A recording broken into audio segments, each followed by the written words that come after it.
Hello friends, मेरा नाम है गौरव चतुर्वेदी और आज मैं आप लोगों को सिखाऊंगा partnership account admission of a new partner का रीवैल्यूएशन अकाउंट कैसे बनाएं। वैसे तो एडमिशन और रिटायरमेंट एंड डेथ दो चैप्टर्स हैं जिनमें रीवैल्यूएशन अकाउंट यानी profit and loss adjustment account बनता है, जो कि बोर्ड में अकेले अकेले अगर कुछ ना आए तब भी 4 नंबर का कम से कम ये रीवैल्यूएशन अकाउंट होता है। तो इसको सीखना मस्ट है। अगर आपने ये सीखा तो आपके 4 नंबर तो पक्के हो जाएंगे। आपके स्कूल, कॉलेजेस व कोचिंग सेंटर्स में बहुत सारी चीज़ें, बहुत सारे नियम बताए जाते हैं इसको याद करने के, कैसे बनाना है ये इतने सारे नियम। आज मैं बस 6 लाइनें आप याद कर लोगे तो आपका रीवैल्यूएशन अकाउंट कंप्लीट हो जाएगा। डेबिट साइड, इस किसी भी खाते के 2 साइड्स होते हैं, डेबिट साइड और क्रेडिट साइड। डेबिट साइड में जितने नुकसान के टर्म्स होते हैं वो इसमें इंक्लूड किए जाते हैं और क्रेडिट साइड में जितने प्रॉफिट के टर्म्स होते हैं वो इंक्लूड किए जाते हैं। पहला, आइए बताते हैं डेबिट साइड में कौन कौन से टर्म्स कैसे नोट करेंगे। पहला, increase in liabilities. Increase in liabilities हमारे दायित्वों में जितनी भी वृद्धि होगी वो सब डेबिट साइड में डालेंगे। जैसे कि कोई वर्कर्स कंपनसेशन देनी होगी मुझे, जो कि नई प्रेजेंट ईयर की होगी, वो इसमें होगी। दूसरा, डिक्रीज इन एसेट्स, हमारे संपत्तियों के मूल्यों में जो कमी होगी उसे हम इसमें डेबिट साइड में नोट करेंगे। तीसरा, न्यू लाइबिलिटीज यानी अनवांटेड लाइबिलिटीज, जैसे किसी साल में किसी भी कर्मचारी को चोट लगने पर कंपनसेशन दी जाएगी तो वो दुर्घटनाग्रस्त होकर जो चोट लगेगी उसे उसके दवाई दारू पे, चाहे जो भी चीज़ें होंगी उन पे पैसे खर्चा करने को हम लोग अनवांटेड लाइबिलिटीज में डालेंगे, जो कि हमारा नुकसान होगा। आते हैं क्रेडिट साइड की ओर। तो क्रेडिट साइड में जिस डेबिट साइड का जस्ट अपोजिट होगा, increase in assets. Increase in assets हमारे संपत्तियों के मूल्य में जो वृद्धि होगी वो हमारे फायदे का टर्म है, इसलिए इसे क्रेडिट साइड में नोट करेंगे। डिक्रीज इन लाइबिलिटीज, हमारे दायित्वों में जो कमी होगी, जैसे कि किसी लेनदार को हमें 2000 देने हैं और मुझे पता चलता है कि मात्र मुझे 500 देने हैं, तो यानी 1500 का जो हमारा प्रॉफिट होगा वो डिक्रीज इन लाइबिलिटीज कहलाएगा, वो इसमें नोट होगा। न्यू असेट्स या अनएक्सपेक्टेड प्रॉफिट और अर्निंग्स, हमें किसी साल ये हमारे बैड डेट्स मिल जाते हैं तो वो हमारे अनएक्सपेक्टेड प्रॉफिट में आते हैं, तो उसका भी इसमें नोट किया जाएगा। चलिए आते हैं एक एग्जाम्पल की तरफ। एग्जाम्पल को देख के हम सवाल लगाएंगे। चलिए एक बार सवाल के ऊपर नज़र डालते हैं और आप लोग चाहो तो इसका स्क्रीनशॉट भी ले सकते हो। तो आप लोग अगर इसका स्क्रीनशॉट लेना चाहो तो ले सकते हैं। देखिए हमारे पास 2 पार्टनर्स हैं ए बी, जिनकी कैपिटल है। लीजिए, आप लोग चाहो तो मेरे इस क्वेश्चन का स्क्रीनशॉट ले लो ताकि आप घर पे अपनी खुद की प्रैक्टिस कर सको। आपने क्वेश्चन का स्क्रीनशॉट तो ले ही लिया होगा। चलते हैं, पहले ये देखते हैं, फिर इसकी एडजस्टमेंट देखेंगे। हमारे पास 2 पार्टनर्स हैं, ए और बी। ए की कैपिटल 15,000 है, बी की कैपिटल 10,000 है। बिल्डिंग और सन्ड्री क्रेडिटर्स हमारे 32,950 यानी 32,950। असेट्स की ओर आते हैं। असेट्स हैं हमारी बिल्डिंग 25,000 रुपए की, प्लांट एंड मशीनरी 17,500 की, स्टॉक है 10,850 का, सन्ड्री डेटर्स हैं 4,000 के, कैश इन हैंड है 6,000, जिसका सम होता है 57,950। आते हैं हमारी, देखते हैं एडजस्टमेंट की ओर। एडजस्टमेंट क्या है? That the value of stock and plant and machinery is to be reduced by 5%। यानी इसका अर्थ ये हुआ कि वैल्यू ऑफ स्टॉक यानी स्टॉक के वैल्यू में एंड प्लांट एंड मशीनरी के वैल्यू में 5% की रिड्यूस यानी कमी लानी है। पहला टर्म ये हमारा अब यानी देखिए हो गया। Decrease in value of assets हो गई। यहाँ पे असेट्स हमारी क्या है? Stock and plant and machinery, जिनकी वैल्यू में रिड्यूस यानी कमी लानी, यानी ये नुकसान का टर्म है। नुकसान का टर्म हमारा कौन सी साइड जाता है? डेबिट साइड जाता है। चलिए पहले पोस्टिंग करते हैं। नंबर 1 वर्किंग नोट डाल देते हैं यहाँ पे, वर्किंग। मम्मी हिल गया।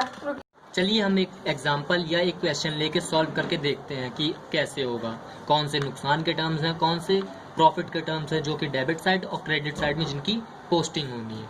तो पहले बैलेंस शीट हम पुरानी देखते हैं। बैलेंस शीट में कैपिटल में हमारे देखते हैं 2 पार्टनर्स, ए और बी पुराने पार्टनर्स हैं। ए की कैपिटल है 15,000, बी की कैपिटल है 10,000। सन्ड्री क्रेडिटर्स कितने हमारे 32,950। अब असेट्स की बारी है। असेट्स में देखते हैं बिल्डिंग 25,000 रुपए की, प्लांट एंड मशीनरी 17,500 रुपए की, स्टॉक है 10,850, सन्ड्री डेटर्स है हमारे 4,000 के और कैश इन हैंड है हमारा 6,000 का। तो चलिए अब देखते हैं adjustment. That the value of stock and plant and machinery is to be reduced by 5%। Reduce का मतलब होता है कमी, कमी का मतलब नुकसान, तो नुकसान है यानी जाएगा डेबिट साइड में। That the value of stock यानी stock and plant and machinery, plant and machinery, plant and machinery में क्या परसेंट का 5% का रिड्यूस लाना है। तो वर्किंग नोट नंबर 1 पहले डालते हैं स्टॉक। स्टॉक हमारा कितना है 10,850 का 5%, तो यानी ये हो जाएगा, ये हो जाएगा 5 1 जा 5, 5 2 जा 10, यानी अब हमारा कितना आएगा पॉइंट्स में आंसर आएगा। ओके, तो डिवाइड कर लेते हैं आप।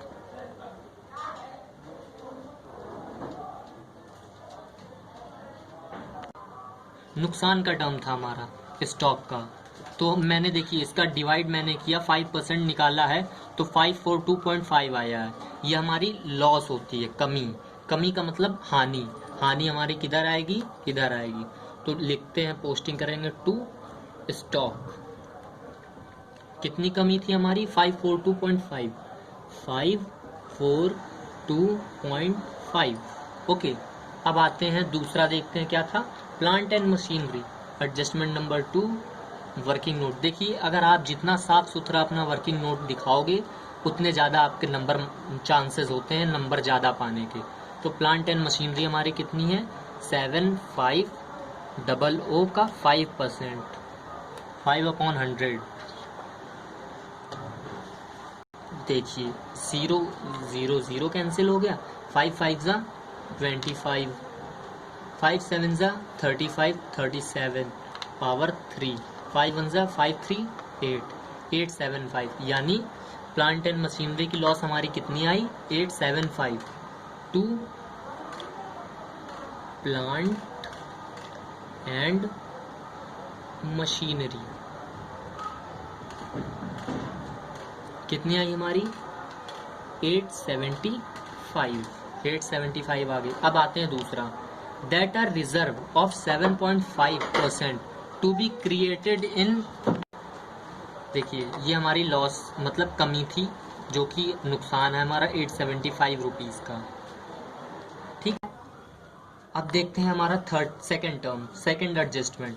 That are reserve of 12.5% to be created in respect of sundry debtors, यानी हमें रिजर्व बनाना है डेटर्स के लिए कितना 12.5 का, जिसे हम बैड डेट रिजर्व भी कहते हैं।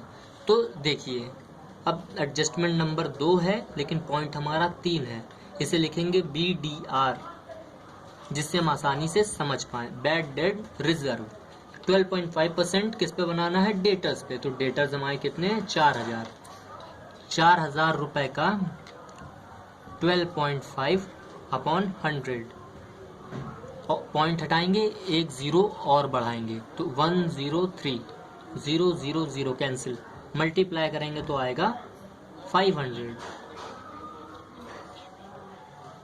ओके 500 आया। ये हमारे क्या है 2BDR बैड डेट रिजर्व कितनी है हमारी 500 रुपये।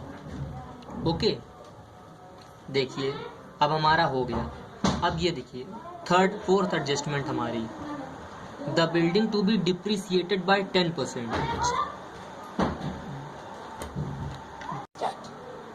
The building to be depreciated by 10%। अब बिल्डिंग हमारी कहाँ है 25,000, तो यानी यहाँ लिखेंगे बिल्डिंग,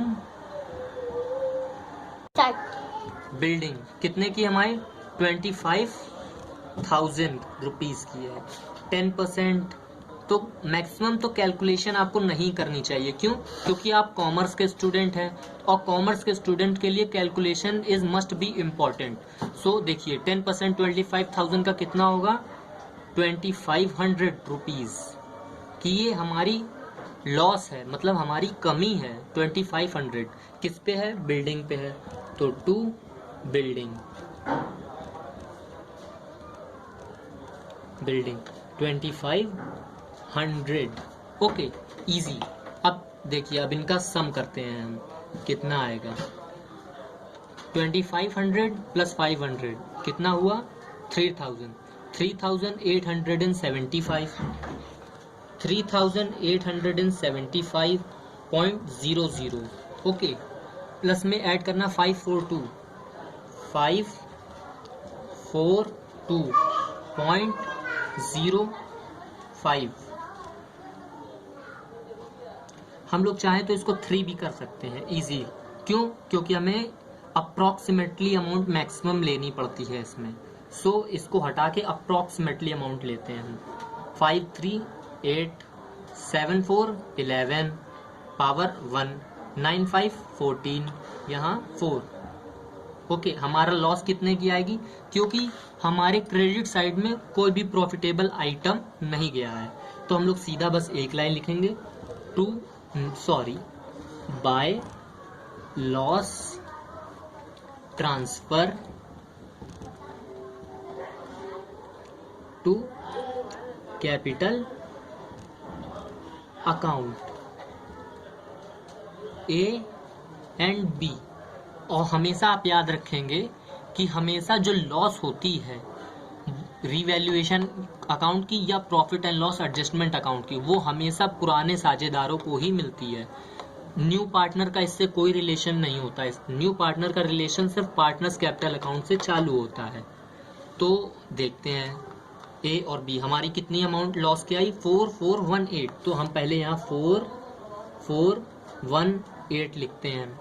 ओके, अब ये देखिए, इसमें मैंने ये देखिए आ गया यहाँ पे। अब नेक्स्ट आइटम देखते हैं, C admitted for 1/3 profit and bringing 7500 as capital and 300 as goodwill and इस 1/3 रेशियो। एंड पुराने पार्टनर्स का रेशियो मैं यहाँ लिखना भूल गया, 2:2 या फिर 1:1 था, कह सकते हैं हम। ओल्ड रेशियो हमारा कितना था? ओल्ड रेशियो हमारा कितना है? 1:1 है। ओके, 1:1 है। तो अब देखिए, हमें इसको 2 पार्ट्स में डिवाइड करना है। क्या करना है? 2 पार्ट्स में डिवाइड करना। तो इजीली कॉमर्स के आप स्टूडेंट हैं, आपकी कैलकुलेशन थोड़ी तेज होनी चाहिए। तो देखिए, यहाँ 4 है तो यहाँ 2 लिखिए, यहाँ 4 है यहाँ 2 लिखिए, यहाँ 18 है तो 09 लिखिए आप यहाँ। इसको भी, ए को इतना लॉस वहन करना पड़ेगा और बी को भी उतना ही लॉस लेना पड़ेगा, तो हो गया। और सुनिए, आप लोग कॉमर्स के स्टूडेंट हैं तो आपकी साफ सफाई देखिए, कितना साफ से सवाल होना चाहिए। वर्किंग नोट आपका रफ में होगा, कोई दिक्कत नहीं है, लेकिन आपका जो कैलकुलेशन का काम है वो थोड़ा साफ सुथरा होना चाहिए। कैलकुलेशन बोले ये नहीं, वर्किंग नोट नहीं, ये जहाँ पे आपने सवाल लगाया वो थोड़ा साफ सुथरा होना चाहिए। ओके, 4418 बस कैलकुलेशन आपका। और देखिए, एक बार और मैं थोड़ा सा रिवीजन करा दूं कि रीवैल्यूएशन अकाउंट में डेबिट साइड में सारे नुकसान के टर्म्स मैंने डाले हैं, यहाँ पे प्रॉफिट का कुछ टर्म नहीं है इसलिए मैंने नहीं डाला है, वरना क्रेडिट साइड में सारे प्रॉफिट के टर्म्स होते हैं और डेबिट साइड में नुकसान के टर्म्स होते हैं। बस, वीडियो पसंद आई हो तो please like, share and subscribe. अपने दोस्तों को भी बताएं कि गौरव ट्यूटोरियल्स में कैसे आपको पढ़ाया जाता है, कितना अच्छे से आपको समझाया जाता है। Thanks for watching my channel.